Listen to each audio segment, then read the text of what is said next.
So, welcome to Poly Role Models. Would you like to introduce yourself? Yes, I'm Natalie Davis. I live in the Washington, D.C. area. Um, I've been poly for about 10 years, and I guess some form of non-monogamy for over 15. Okay, well, that answers the first question. So, I'm gonna jump. I'm Okay. gonna jump straight to number two. What does your relationship dynamic look like?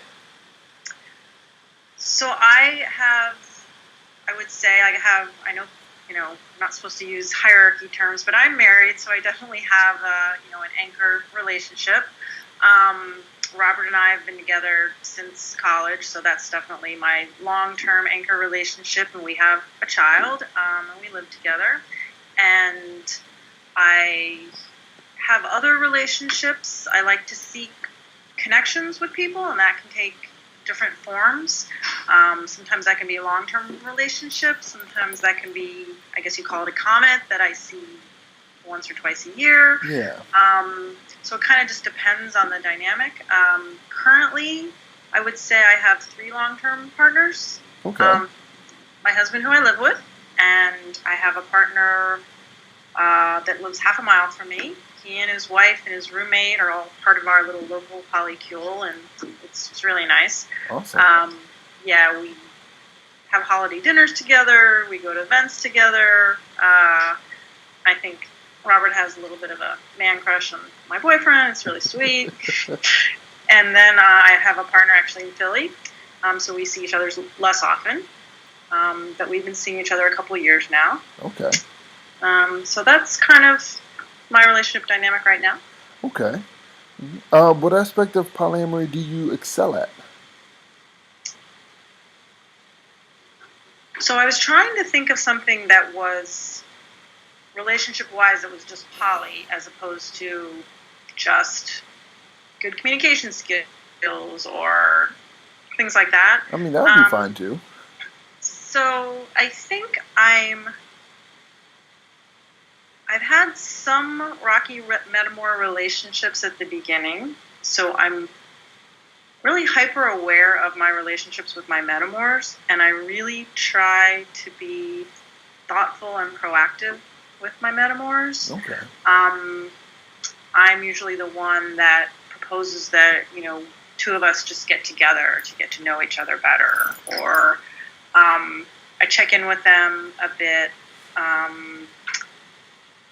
And I find that helps me because I just like to make sure that we're all on the same page. And they seem to respond positively to that. So I think that's something that I am good at. Okay. And what aspect of polyamory do you feel like you struggle with? I struggle almost every day about coming out completely. I don't know if Okay. that's a thing that everybody says. But I really like to be honest and open with all my partners and metamors, and the people close to me all know, like my sister and my kid and my close friends and all. But I really feel that for poly to be accepted as, a kind of legitimate alternative relationship, that the more people that model it, and people say, hey, these are just regular people and they're doing it and it's not that big a deal and they have jobs and they drive a carpool and they, go to the grocery store and they're responsible people. So I want to be like that, and I feel like a barrier to that is not being completely open at work and with everybody that I know. So that's something that I haven't quite figured out yet. Okay. Fair enough. Oh, the next question was going to be how do you address it and how do you overcome it? So, It's sometimes by dribs and drabs, and I think recognizing every time I am completely honest about that with someone that it's usually positive. So that gives me some sense that, okay, it's not that big a deal. I had some anxiety about my son finding out, and he was like, hey, cool, that actually sounds kind of like a reasonable list. yeah. When I've been agonizing over it. But I mean, I have a job where it could potentially be a problem, so I'm not in a position to really take that risk right now. But I go back and forth, and some days I kind of just wish somebody would help me so I wouldn't have a choice, and then I would almost be forced to deal with it. So, I mean, I'm writing a book, and so I struggle with how open to be with who I am, because to get that message out, I think it would be helpful to be completely open. So I haven't quite figured that out yet. Fair enough. In terms of risk-aware or safer sex, what do you and your partners do to protect one another? I'm fluid bonded with my husband. That's been the case for quite a while, and I use condoms with all of my other partners. I get tested regularly and share the results with them, and my regular partners share the results with me. That's really that's it. I mean, I'm not saying I've never had unprotected sex, because no one's perfect, but try to be conscientious and honest about that as much as I can. Understandable. What is the worst mistake you've made in your polyamorous history, and how did you rebound from it?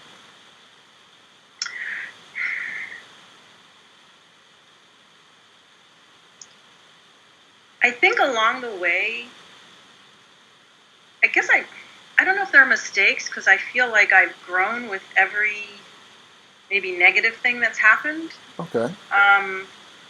So I don't know if there's anything I would take back and say, oh my God, that was completely wrong. I never should have done that.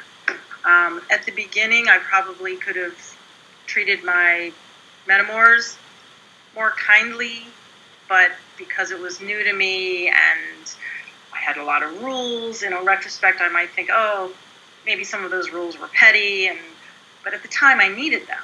So I think having a lot of rules at the beginning, and being restrictive and maybe a little distrustful with my metamors, taught me to grow. I mean, I had a confrontation with one of my metamors, and I felt badly about that.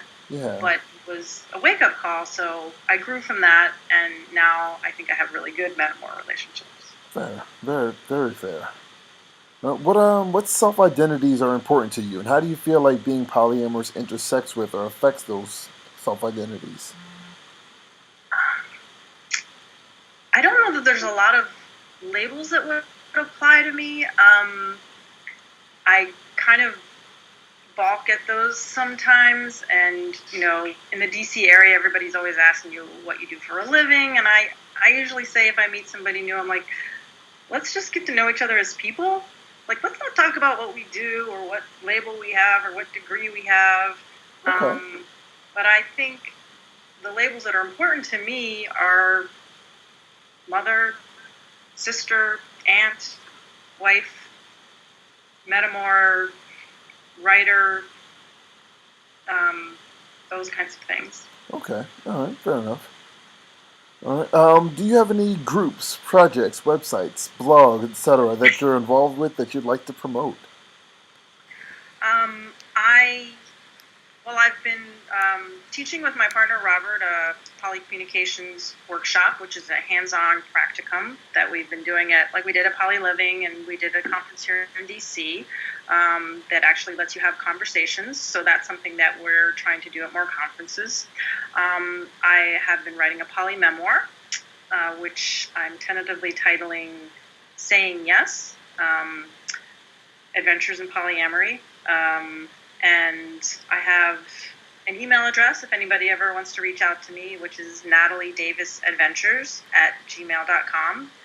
I am thinking of starting a little video blog, but that's not off the ground yet. So trying to get a little bit of presence going. Okay. Because I think that the poly community is really important, and what we have to say is important. And so I'm just trying to be a little bit more of a part of that.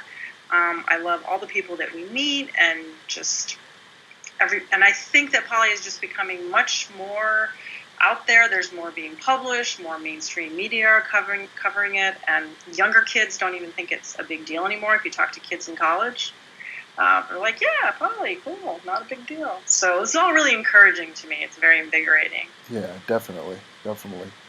All right. Well, thank you so much for taking the time and being a part of Poly Role Models. I really appreciate it. Well, thanks for talking to me, Kevin. Thanks a lot.